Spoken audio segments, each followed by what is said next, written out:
سورہ زمر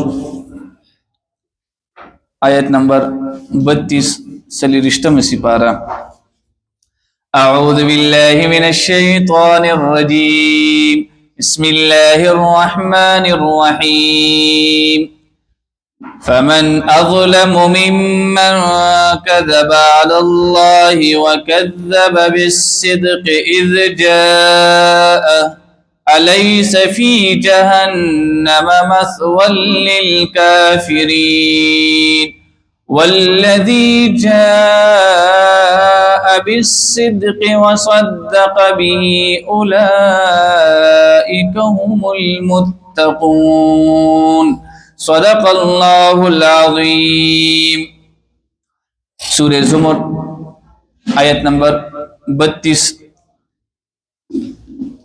سلیرشتم سپارہ اول رکوع الله دا درشتم سپارہ په خپل دربار کې قبول او منزول کی پدې آیت کې الله رب العزت پدې 32 او 33 دوانو آیاتونو کې د دوو ډلو ذکر الله رب العزت بیانوي.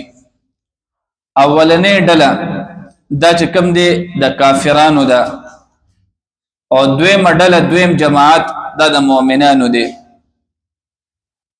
الله چې کوم دی د کافر بنده هم عادت ذکر کوي او الله رب العزت پدې کې د مؤمن بنده هم عادت صفت بیانې.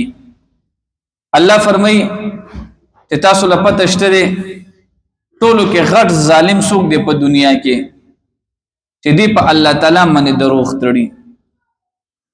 کافرانو چې کوم دی الله تعالی باندې دروغ څنګه او تړل.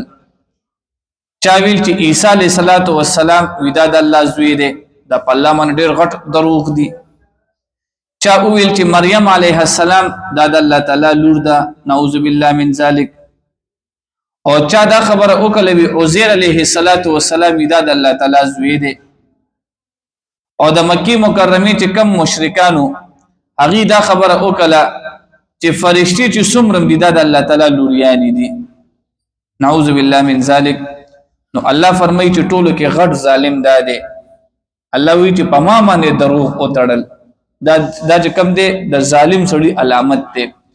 نو بیا الله فرمایي چې د دې ظالم سړي چې کوم دی ګوره ټکانه به کم ځای وي دا به جهنم وي. اور دویم چې کوم دی مؤمنان دي. مؤمنان هغه خلق دي چې قران وتراغللو یره وی بالکل ودا د الله تعالی کتاب دی.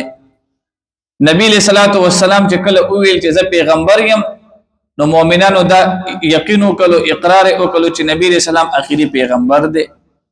نو ودا چې کوم دی د مؤمن بنده صفت دا دی چې د الله د طرف او د سر راضي په هغه باندې دي سر وړي ایمان وړي. نو الله اخره کې څه فرمایي اولئک هم المتقون چې کم خلق دا صفت بکیوي نو دا ګوره پرهیزګار خلق دي. او د دې د پاره چې کم دی آخرت کې زیب سویا لهم ما یشاءون عند ربهم دی چې په جنت کې سم د الله نه غواړي الله باغ دی ته ور کوي. زه وته مختص نه کو جنت خوده او په جنت کې چې بیا دی سم غواړي نو الله وی چې دا بوله سکوما ورکوم او ذالک جزاء المحسنین.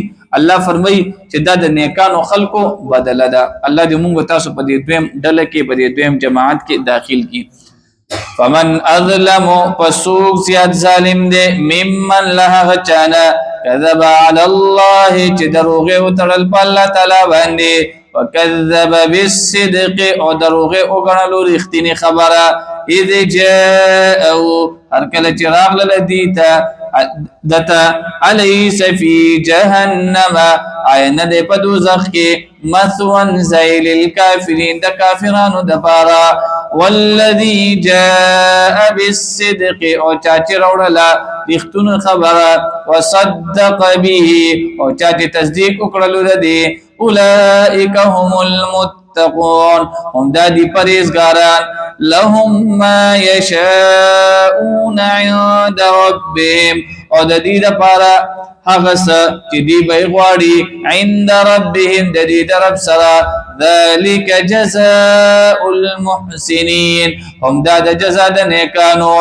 ليكفر الله عنهم د پاره د دې چې لري کې الله رب العزت عنهم لدینا اسوء الذي بديانكم چې عملو دوی کړي وي ويجزيهم او وربکړي الله رب العزت دوی ته اجرهم اجر ددي باحسن الذي فبدل کې د نیکانو کارونو کوم چې با كانوا يعملون دوی بکول اليس الله بكاف واخر دعوانا الحمد لله رب العالمين.